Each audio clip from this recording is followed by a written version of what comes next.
A esta hora, el encuentro que esperabas. Encuentro con la ciencia con Modesto Montoya.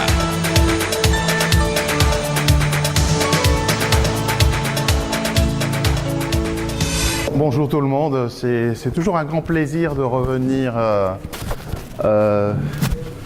comme je l'ai fait l'an dernier, retrouver mes collègues péruviens scientifiques.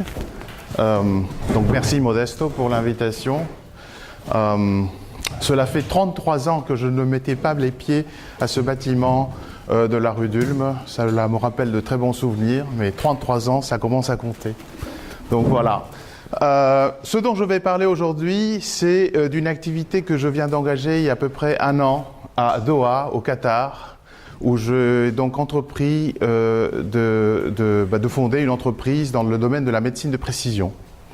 Mais avant de vous parler de la médecine de précision, je vais quand même faire une petite introduction pour ce qui est d'une des technologies omiques qui m'intéresse, qui est la métabolomique. Et simplement, ça nous permettra de mieux comprendre ce que j'essaye de mettre en place au Qatar. Eh bien, beaucoup nous décrivent, nous, êtres humains, comme finalement un grand sac de chimie. Et c'est tout à fait possible, effectivement, d'être décrit comme ça, parce que finalement, nous sommes de l'eau, certains métabolites, certaines structures cellulaires. Notre phénotype dépend, bien entendu, de notre génétique, mais aussi de notre interaction avec l'environnement, notre style de vie. Et j'engage la discussion sur cet axe parce que finalement, si nous sommes capables de bien étudier la chimie de façon très fine, eh bien, nous pouvons mieux adresser l'état de santé des individus. Et c'est cela que fait la métabolomique. La métabolomique, en fait, adresse la recherche, identification, quantification de tous les métabolites stables, ionisables que l'on peut trouver dans une matrice biologique et que l'on peut reporter. Alors il y a différentes techniques pour faire ça. On peut faire de la résonance magnétique nucléaire, mais on peut aussi faire, et c'est plus pertinent, de la chromatographie pour séparer les molécules et de la spectrométrie de masse qui identifie chacune de ces molécules. Ici, je fais une représentation du métabolome humain, à savoir donc tous les métabolites qu'il est possible de détecter avec une des plateformes d'analyse métabolomique qui existent commercialement. Et la représentation ici concerne un individu où l'on a caractérisé en rouge les métabolites pour lesquels on observe une augmentation par rapport à une diminution pour les cercles en bleu. Aussi, le diamètre de ces cercles est en relation avec la quantité de ces molécules. Et donc pour un individu comme celui-ci, il est tout à fait possible de mettre en évidence, notamment sur ce coin en haut à gauche, qu'effectivement nous avons affaire à une grande accumulation de métabolites de voies de synthèse. Donc on a affaire ici à une maladie qui est très simple, qui est d'ordre métabolique, où l'enzyme qui codifie pour la dégradation des métabolites en haut est altérée et donc conséquemment nous n'avons pas d'accumulation de métabolites en aval. Voilà. L'approche n'a été mise en place qu'il y aurait vraiment peut-être une quinzaine d'années. En 2014, une publication de Yosei et al.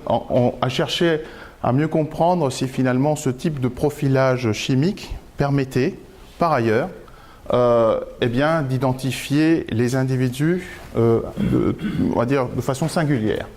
Et donc 818 individus ont été profilés, et 7 ans après, on est revenu prendre des mesures sur le plasma de ces individus de la même façon pour voir où est-ce qu'on se retrouvait. Eh bien, 40% des individus finalement ont un match exact par rapport à la chimie. Ça veut dire que cette chimie a été grandement conservée. Et il y a un tout petit pourcentage, 5% d'individus pour lesquels il y a des changements majeurs. Alors ceci nous permet de revenir sur un concept sur lequel je dois m'arrêter, celui d'homéostasie. Oui. Sur les 818 individus, donc c'est un échantillonnage, quels étaient grosso modo les critères? Il me semble qu'ici, il y avait des critères d'âge, c'était des adultes, c'était pour les femmes avant ménopause, pour les hommes avant la cinquantaine, Il y avait même peut-être des critères de race, c'était tous des caucasiens. Voilà. Mais vous avez tout à fait raison, parce qu'effectivement, on peut s'attendre à des changements chimiques simplement dus à l'âge, à la condition, bien nous savons tous qu'avec le vieillissement, et pour ce qui est des femmes avec l'entrée en ménopause, etc., il y a des changements chimiques que l'on peut effectivement observer, qui sont associés à la personne et qui donc, effectivement, sont à attendre. Mais je reviens donc sur le concept que je considère important, l'homéostasie. Finalement, effectivement, nous sommes un grand sac de chimie, mais nous sommes, comme on dit, homéostatiquement régulés. À savoir que donc, pour nous maintenir en vie, l'organisme fait en sorte de maintenir un certain nombre de paramètres chimiques dans un rang. Et c'est ce rang qui est intéressant. Et c'est d'ailleurs ce maintien d'homéostase qui explique que pour certains individus, eh bien effectivement, rien n'a changé. Et on est revenu sur ce 5% d'individus, et en fait ce 5% est en relation à des grands changements dus à l'état de santé de ces personnes qui effectivement, au bout de 7 ans, ont changé. Alors, petit exemple en ce qui concerne par exemple l'Agence mondiale antidopage, parce qu'effectivement vous imaginez bien que si nous sommes capables de cribler comme ça le métabolome humain, eh bien, il est tout à fait possible de mettre en évidence que si vous avez ingéré des substances dopantes, votre métabolisme aura changé et donc il y aura un certain nombre de métabolites, non pas seulement le métabolite associé au dopage, mais aussi d'autres voies métaboliques qui vont être changées et qu'il est possible de mettre cela en évidence. C'est d'ailleurs ce que fait aujourd'hui l'Agence mondiale antidopage. Outre la recherche de la chimie dopante, ils sont aussi à la recherche de ce que l'on appelle le passeport biologique de l'athlète. Et donc au cours d'une saison sportive, ils prennent des échantillons de plasma de ces individus et regardent si ces individus restent toujours dans les mêmes paramètres ou s'il y a des changements qui sont brusques. Et s'il y a des changements brusques, cela veut dire que ça vaut la peine d'aller regarder de nouveau cet échantillon pour voir s'il n'y a pas eu un effet, une association avec un possible dopage. Et je dis bien possible dopage, car dans le dopage, l'analyse chimique est une seule des composantes. Il y a aussi une grande composante, on va dire, légale, qui fait que lorsque vous avez des soupçons de ce type-là, vous devez vérifier avec des échantillons. D'ailleurs, la prise d'échantillons est double, etc., etc. C'est bien entendu fait dans les règles de l'art, mais je n'ai pas le temps de m'attarder sur ce sujet. Simplement signaler qu'effectivement, si nous sommes capables de faire donc un suivi très poussé de la chimie d'un individu, que nous sommes capables de mesurer tout cela au cours du temps et que nous réenvisageons la médecine, non pas sur la logique de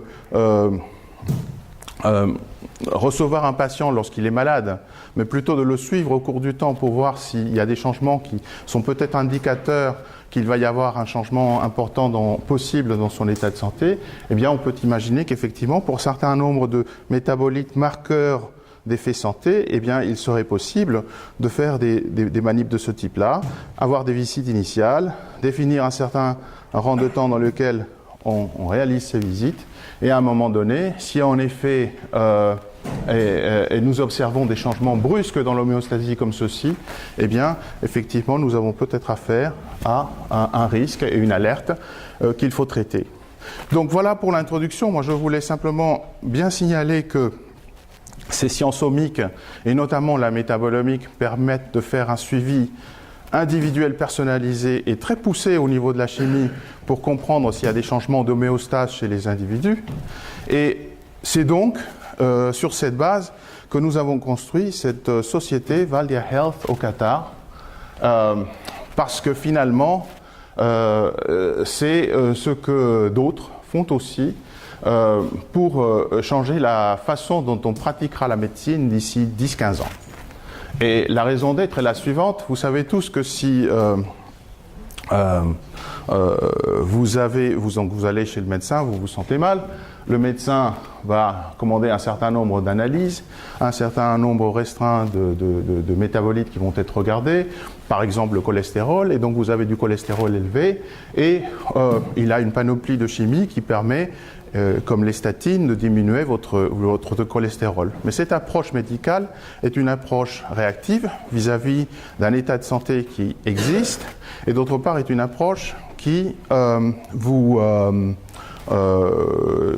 été développée pour une population, à savoir que donc il y a un médicament pratiquement pour tous. Et nous savons que le médecin, bien entendu, a l'option de doser ce médicament, mais cela en reste là. Je ne sais pas s'il y a des médecins dans la salle. Je ne veux pas dénigrer de quelque façon que ce soit, bien entendu, la pratique de la médecine actuelle, mais les outils que nous avons aujourd'hui en analyse génomique, donc pour les risques, en analyse métabolomique pour obtenir des informations plus précises sur l'individu, permettent aujourd'hui d'engager dans la voie de traitements ciblés pour ces individus et donc de mieux adresser l'état de santé, non pas d'une population, mais de l'individu, et permettent notamment, et c'est en ça que c'est une révolution, de fonctionner sur une médecine prédictive. Parce que si vous travaillez sur des marqueurs qui sont prédictifs d'un état de santé, eh bien vous pouvez en fait prévenir qu'un patient ne développe un diabète de type 2, qu'un patient ne développe un cancer, et que donc vous êtes en mesure de diminuer fortement, et c'est notre seule chance, les dépenses qui sont très onéreuses dans le système national de santé. Et donc c'est la raison d'être pour laquelle je me suis engagé au Qatar, parce que finalement le Qatar est un peu 200 000 individus de nationalité qatari sur le territoire et 2 millions d'expatriés qui vivent au Qatar. Donc 2 200 000 individus, un très petit pays, riche, parmi les plus riches au monde, ayant investi sur les 20 dernières années dans toutes les sciences omiques pour améliorer leur système national de santé, étant capable donc de recueillir ces données métaboliques et aussi étant capable de mettre en place au niveau clinique, dans le système national public, mais aussi dans le système national privé, ces approches dont je viens de parler. Et donc nous avons affaire à un petit État où il est possible, en mode pratiquement de pilote ou de laboratoire, de mettre en place ces outils dont je parle et de les valider, et notamment valider le concept dont je viens de parler, à savoir qu'il est possible de réduire les coûts de la pratique de la médecine. Et donc nous l'avons fait avec d'excellents collègues, Carsten Zulle, qui est professeur de physiologie et biophysique, directeur de la bioinformatique à Weill Cornell Medical College au Qatar, Khaled Mashaka, qui est le doyen associé des sciences de la vie aussi à Weill Cornell, Michal Kulinski, qui est donc directeur de la médecine translationnelle à Hamad Medical Corporation, et moi-même. Et donc nous l'avons fait, bien entendu, sur la base d'un travail qui, depuis 10-15 ans, scientifique, a mis en évidence évidemment ces associations multi-omiques avec l'état de santé dans le domaine du cancer, dans le domaine du diabète, dans le domaine des d'arthrite rhumatoïde, et j'en passe, Alzheimer.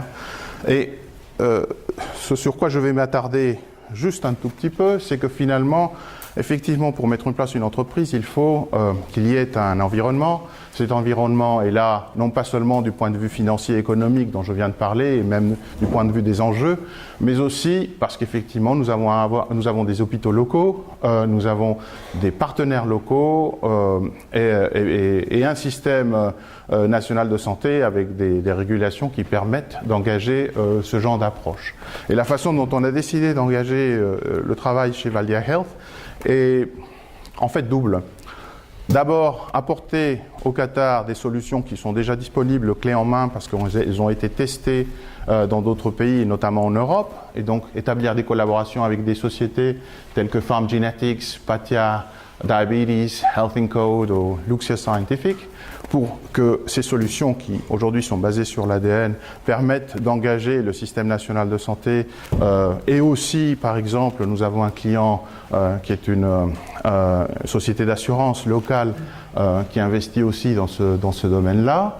Nous employons les moyens locaux, à savoir les plateformes disponibles donc pour les analyses génétiques, métabolomiques et autres. Et en parallèle, et donc ceci débouchera d'ici 1 an, 2 ans sur des outils propres, engagés, des collaborations visant à aller plus loin que l'ADN, à utiliser ce dont je parlais tout à l'heure, la métabolomique, pour apporter des solutions qui sont plus précises et encore moins coûteuses. Voilà. Bon, notre approche vis-à-vis du marché, je fais rapidement, pour cause de temps, mais finalement, c'est de mettre le praticien, c'est de mettre le médecin au milieu de notre approche. C'est le médecin qui voit le patient, c'est le médecin qui commande l'analyse, et une fois qu'il commande l'analyse, bien, nous organisons la collection de l'échantillon, la préparation de l'échantillon, si besoin est son transport, l'analyse en soi, bien entendu, et le retour du rapport. Alors nous sommes au XXIe siècle, nous parlons de la médecine électronique, tout ça c'est des rapports électroniques, c'est du rendu du résultat via des applications auprès du médecin, c'est aussi un rendu vis-à-vis du patient sur son propre téléphone mobile. Vous imaginez bien qu'il y a tout un chapitre qui a trait à la e-medicine dans cette approche, outre les analyses dont on a parlé. Quelques exemples de rapports. Voilà ce qu'on fait pour le diabète. En fait, c'est basé sur l'analyse de 16 gènes et des mutations de 16 gènes pour lesquels le Broad Institute avait mis en évidence qu'il y a une association assez forte vis-à-vis du diabète de type 2. Donc, il vous est possible de prendre un individu, de faire son analyse de son ADN et d'indiquer s'il est en fort risque ou moyen risque de développer un diabète de type 2. Et ceci donc avant même qu'il n'y ait même une détection d'augmentation de la résistance à l'insuline, qui est d'ailleurs le test suivant.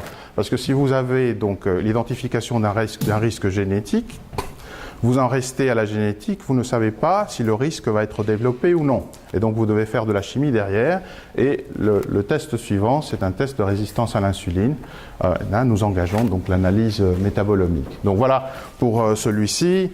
La pharmacogénomique, alors on peut en parler, c'est un chapitre à part, mais nous avons tous différentes enzymes qui permettent de cataboliser ces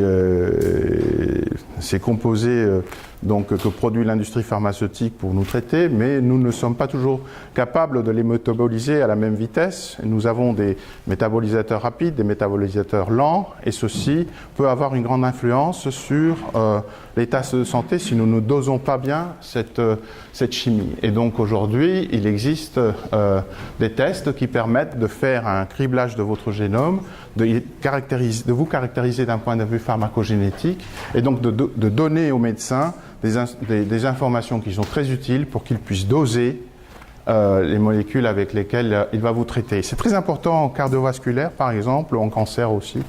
Donc, un sujet important.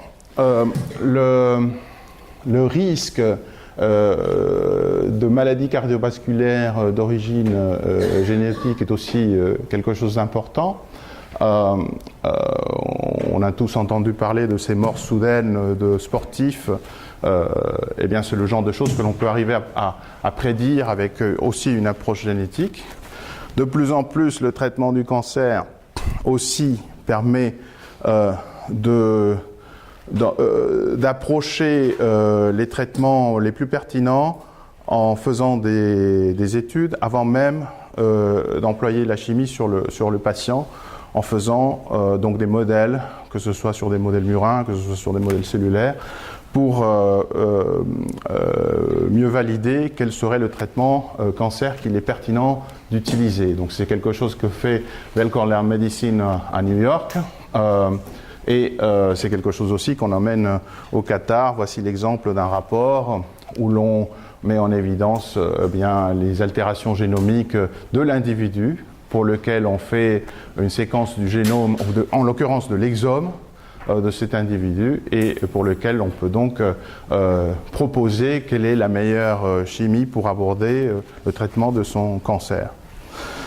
Je finis par décrire très rapidement les applications qui sont aujourd'hui disponibles déjà au Qatar, à savoir donc la prévention du diabète dont on a parlé, génomique du cancer dans l'état de l'art, avec ces tests développés chez Weill Cornell, les panels de pharmacogénomique, les panels aussi pour les maladies cardiovasculaires et aussi pour certaines maladies neurologiques, une approche du microbiome, et je fais une toute petite parenthèse sur le microbiome parce qu'il me semble que conceptuellement c'est très intéressant, c'est que, bien entendu, nous sommes un sac de chimie, mais ce sac de chimie n'est pas seulement dû à nos cellules, il y a aussi les cellules microbiennes qui sont à hauteur de 10%, il y a les microbiens dans la salle, donc...